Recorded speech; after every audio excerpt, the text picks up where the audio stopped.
अस्सलाम वालेकुम बेटा, मैं हूं आपकी प्यारी सी केमिस्ट्री टीचर हफ्सा राना और ये है आपका favourite chemistry channel Aasan chemistry. Chapter number 8 पढ़ रहे हैं हम, ऐसा ही है। Okay, hydrocarbons, aliphatic hydrocarbons, alkanes की आज केमिकल प्रॉपर्टीज देखते हैं जिसे हम रिएक्टिविटी ऑफ अल्केन्स कहेंगे। बेटा अल्केन्स को पैराफिन्स भी कहते हैं। पैराफिन्स बहुत इंपॉर्टेंट है। अल्केन्स का एक और नाम पैराफिन्स भी है। ये पैराफिन्स कहां से आया है? ये पैरा लफ्ज आया है पैरम से। पैरम और पैरम का मतलब होता है लिटिल गर्ल, लिटिल बॉय। आप लिटिल नहीं है, थोड़े बड़े हो गए। दूसरा है एफेंस लफ्ज आया है अफिनिटी से और अफिनिटी कहते हैं अट्रैक्शन को। तो बेटा पैराफिन्स क्या हुआ? लिटिल अट्रैक्शन मीन्स ये बहुत कम अट्रैक्शन रखते हैं किसी की तरफ। कौन?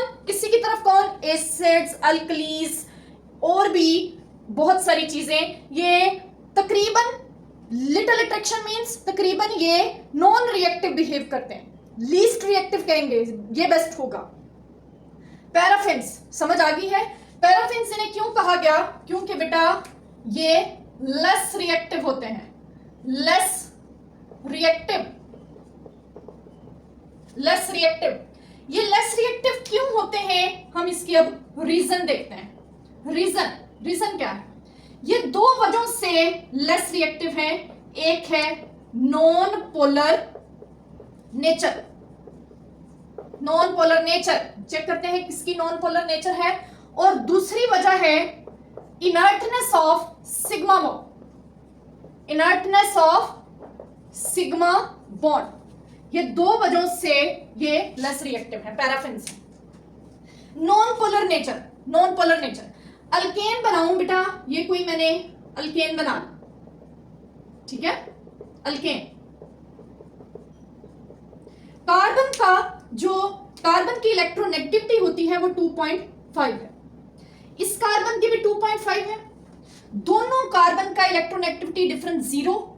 इट मींस ये बॉन्ड कौन सा हुआ? Non polar bond. Carbon same atoms के दरमियान वैसे भी नॉन पोलर बॉन्ड होता है। अब देखते हैं इस बॉन्ड की क्या कैरेक्टरिस्टिक्स हैं। हाइड्रोजन की इलेक्ट्रोनेगेटिविटी होती है 2.1। डिफरेंस कितना आया? 0.4। ऑलमोस्ट हम इसको कहते हैं ऑलमोस्ट, ये बहुत कम इलेक्ट्रोनेगेटिविटी डिफरेंस है। ऑलमोस्ट ये भी नॉन पोलर बॉन्ड है।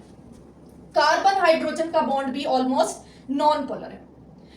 जब बेटा ये नॉन पोलर है तो यहां पर कोई भी पोलर बॉन्ड नहीं है पूरे अल्केन के मॉलिक्यूल में। जब कोई भी पोलर मॉलिक्यूल नहीं है तो अल्केन्स में कोई भी पोलर बॉन्ड नहीं है तो हम कहते हैं अल्कलीज, एसिड्स, ऑक्सीडाइजिंग एजेंट्स। ये कोई भी इस पर कोई जगह, कोई पोजीशन, कोई प्लेस फाइंड नहीं कर पाते जहां पर वो आके अटैच हो जाएं और रिएक्शन कर सकें। मींस यहां पर उन्हें कोई जगह नहीं मिलती है जहां पर वो आके अटैक कर सकें, अटैच हो सकें और रिएक्शन को कर सकें। तो ये जो carbon hydrogen almost non polar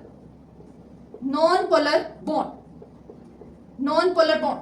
सो अल्कलीज, एसिड्स और भी oxidising reducing agents find no position, कोई पोजीशन उन्हें नहीं मिलती to attach on it. So उन्हें कोई भी जगह नहीं मिली जिसकी वजह से ये नॉन पोलर हो गया। अब देखते हैं इनर्टनेस ऑफ सिग्मा बॉन्ड। क्या है बेटा? सिग्मा बॉन्ड कौन सा होता है? सिग्मा बॉन्ड होता है, इसको हम ये भी कह सकते हैं नो पाई बॉन्ड, मींस दो तरह के बॉन्ड होते हैं, सिग्मा या पाई बॉन्ड। यहां पर सिग्मा बॉन्ड होते हैं सारे के सारे sp3 हाइब्रिडाइजेशन होती है, जहां सारे सिग्मा बॉन्ड होते हैं वहां sp3 हाइब्रिडाइजेशन होती है कार्बन की, कोई पाई बॉन्ड यहां पर नहीं होता। हम देखते हैं ये जो सिग्मा और पाई बॉन्ड क्या होता है, पता है आपको, पता है कार्बन और कार्बन, ये जो हेड टू हेड ओवरलैपिंग होती है, इसे क्या कहते हैं, इसे सिग्मा बॉन्ड कहते हैं। ये देखिए यहां पर इलेक्ट्रॉन डेंसिटी आ जाती है, इलेक्ट्रॉन डेंसिटी। इसी तरह हाइड्रोजन भी ऐसे ही अटैच होता है, सिग्मा बॉन्ड यहां पर इलेक्ट्रॉन डेंसिटी। इसी तरह यहां पर भी कोई अगर हाइड्रोजन अटैच है तो वो भी सिग्मा बॉन्ड के साथ, इसको कहते हैं सिग्मा बॉन्ड। ये देखिए सिग्मा बॉन्ड, सिग्मा बॉन्ड की निशानी क्या है, ये लीनियर ओवरलैप होता है, लीनियर ओवरलैप, लीनियर, देखिए एक लाइन पर लीनियर ओवरलैप, ये देखिए लीनियर ओवरलैप, एक ये होता है। दूसरा इसमें ये होता है कि जो इलेक्ट्रॉन डेंसिटी है, ये जो इलेक्ट्रॉन डेंसिटी है ये lies in between the two nuclei, in between the two nuclei. अब ये electron density in between the two nuclei है, तो ये टाइटली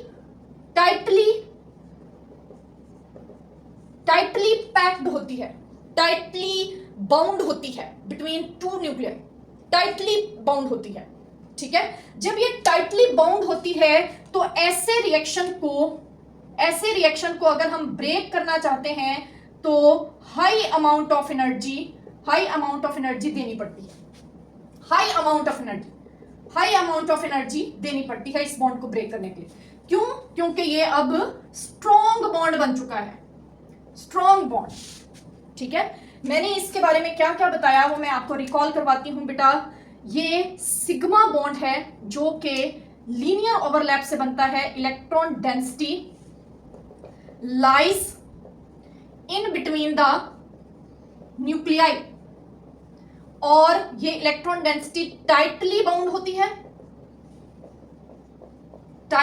होती है, जिसकी वजह से no electrophile nucleophile can be attack, electrophile या न्यूक्लियोफाइल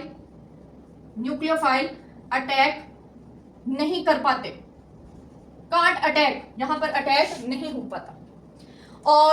और भी तरीके से हम कह सकते हैं कि ये रिएक्शन क्यों नहीं करते, क्योंकि high amount of energy is required to break the strong sigma bond, ठीक है। अब देखिए हमने ये चीजें देख ली कि ये नॉन पोलर बॉन्ड है, इसकी पोलैरिटी नहीं है, पोलर चीजों का रिएक्शन फास्ट होता है, जल्दी रिएक्शन करते हैं। ये नॉन पोलर नेचर है, ये अपने जैसे कोई नॉन पोलर चीज ढूंढ कर ही उसके साथ रिएक्शन कर पाएगा, वो भी सम कंडीशंस में। और दूसरी वजह है inertness of sigma bond. Sigma bond non reactive bond होता है, या नॉन रिएक्टिव ना कहें तो लीस्ट रिएक्टिव ज्यादा बेस्ट रहेगा, लीस्ट रिएक्टिव बॉन्ड होता है। क्यों? उसकी मैंने कुछ आपको रीजंस बता दी। तो बेटा फिर अल्केन्स कैसे रिएक्शन शो करते हैं, ठीक है, हम देख लेते हैं।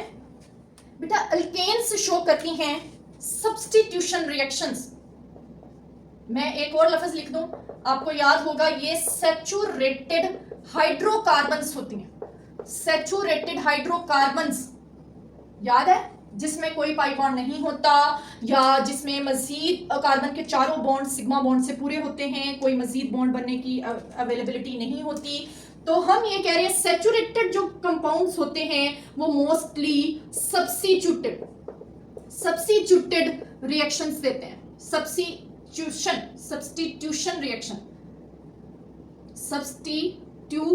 रिएक्शंस देते हैं, सब्स्टिट्यूशन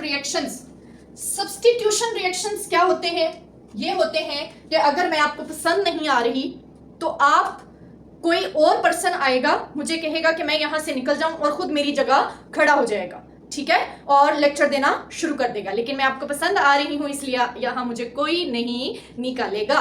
तो सब्स्टिट्यूशन क्या हुई? किसी को निकाल कर खुद उसकी जगह आ जाना, रिप्लेसमेंट रिएक्शन।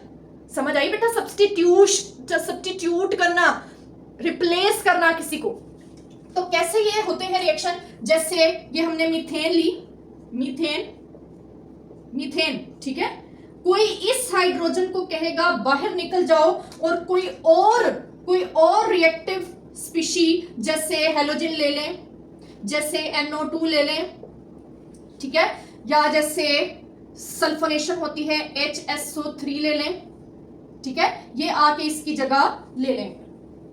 क्लियर है? क्लियर होगी बात बेटा? चलें, अब ये जो है ये हो गया सब्स्टिट्यूशन रिएक्शन, ये सब्स्टिट्यूशन रिएक्शन देती है बेटा। वो भी ये किस तरह के रिएक्शन सब्स्टिट्यूशन देती है? ये सब्स्टिट्यूशन रिएक्शन देती है, सब्स्टिट्यूशन रिएक्शन देती है ज्यादातर अंडर, अच्छा एक और बात डिस्कस कर लें कि under ordinary conditions, under ordinary conditions ये almost non reactive, non reactive, non reactive towards acids, alkalis या सम ऑक्सीडाइजिंग एजेंट्स, ठीक है।